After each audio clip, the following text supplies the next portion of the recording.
Le coup de cœur littéraire de la semaine. La librairie, jusqu'à 14h sur Radio Shalom Besançon. Bonjour à tous, cette semaine dans la librairie de Radio Shalom Besançon, le coup de cœur va pour l'ouvrage Un siècle trop tard aux éditions Durand-Perrol. Il est écrit par Stéphane Loiseau, c'est un excellent ouvrage. Cet auteur, il vous fait voyager, il vous embarque de A à Z dans son ouvrage.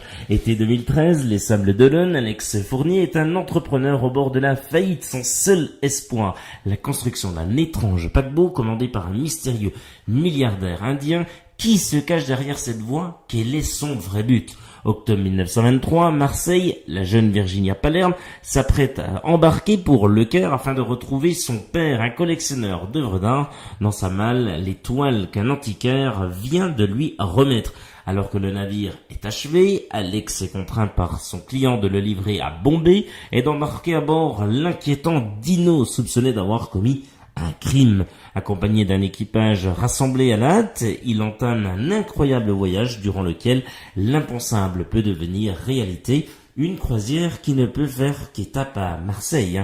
Et si 1923 était la clé de l'énigme? Vous êtes peut-être sur les bords de Doubs, peut-être sur d'autres bords Vous êtes peut-être sur les bords du Doubs, peut-être sur d'autres cours d'eau. Eh bien, pour vous donner envie de vous acquérir cet ouvrage, Un siècle trop tard de Stéphane Loiseau, on rappelle la maison d'édition aux éditions Durand-Perrol, eh bien, nous vous lisons un passage qui devrait vous donner l'envie de vous l'acquérir. Chapitre 1. Messieurs, j'ai le plaisir de vous annoncer que votre navire devrait être fini à temps, soit à la fin du mois prochain. 2 ans plus tôt, lorsqu'ils m'avaient présenté leur projet, jamais je n'aurais imaginé faire une telle proclamation. Johan Rudin sourit de satisfaction. Il me croyait, cela se voyait sur son visage bouffi. Comme à son habitude, Dino restait impassible. Il se tenait à l'écart, 1 mètre derrière son supérieur. 1 mètre, c'est déjà beaucoup dans mon petit bureau. Une pièce sobre, à peine décorée de quelques posters de bateaux. Toutes nos réalisations. Je vous crois, mais nous viendrons vérifier cela nous-mêmes, répondit Monsieur Rudin, avec un accent qui chantait le sud. Vêtu d'un jean et d'une chemisette fort adaptée à la chaleur régnant en cette fin de mois d'août, Johan Rudin transpirait fortement. Quelques gouttes scintuaient de son front. Sa corpulence laissait deviner une passion pour la bonne chair et surtout pas mal d'excès. Tout le contraire de son technicien, Dino.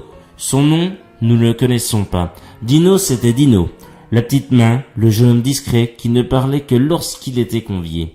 Mais c'était aussi un expert hors du commun. Il maîtrisait parfaitement tous les détails de la fabrication d'un navire et son observation critique était pour nous une réelle aubaine autant qu'une source de problèmes. Monsieur Rudin voulut que je ressorte l'intégralité du dossier des plans du bateau jusqu'aux fiches techniques. À l'instant, je crus que nous allions devoir tout relire dans le petit local. L'idée me parut insupportable. Il y faisait une chaleur insoutenable. Mon bureau étant trop étroit et non climatisé, des relents de sueur et de déodorant bon marché remontaient à mes narines. Et j'attendais avec impatience que Monsieur Rudin se décidât à nous entraîner dehors pour découvrir notre stupéfiante réalisation. Je tentais de les faire sortir. Nous pourrions regarder cela sur place plutôt qu'ici. Cela vous conviendrait-il? Oui, marmonna Johan en continuant de feuilleter les piles de classeurs posées sur mon bureau. On va faire comme cela. Or, il ne semblait pas pressé, notre niçois. Réalisait-il qu'il incommodait tout le monde?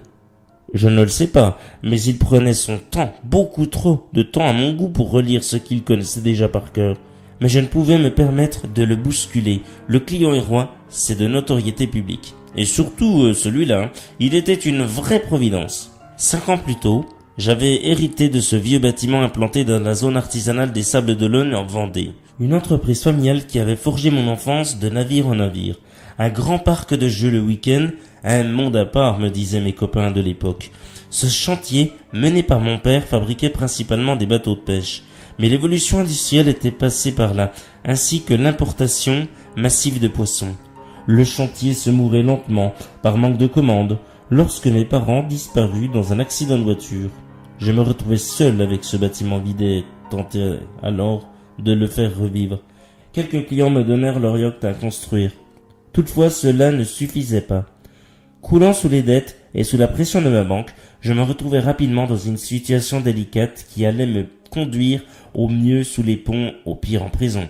C'est alors qu'intervient Johan Rudin et son projet stupéfiant.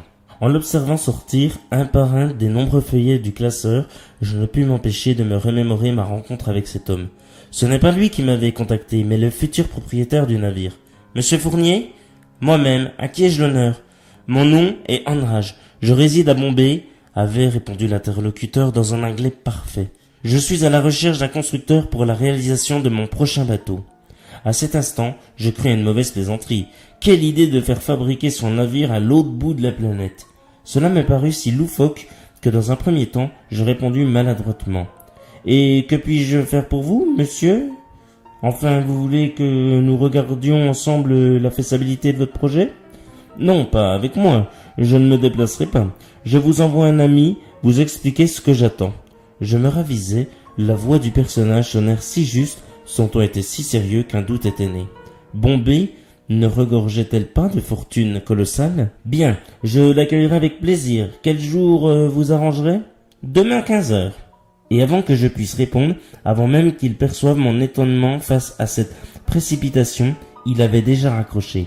Le lendemain à 15h précises, Johan Rudin et Dino se présentaient à mon bureau, avec dans une mallette les plans d'un navire bien particulier.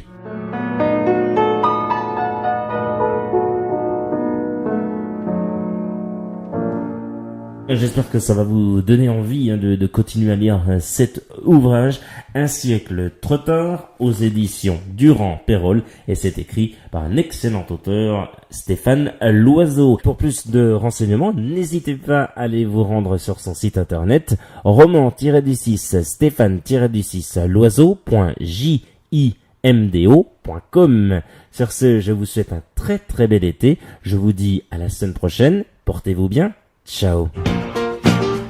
C'était le coup de cœur littéraire de la semaine. La librairie, jusqu'à 14h sur Radio Chalon Besançon.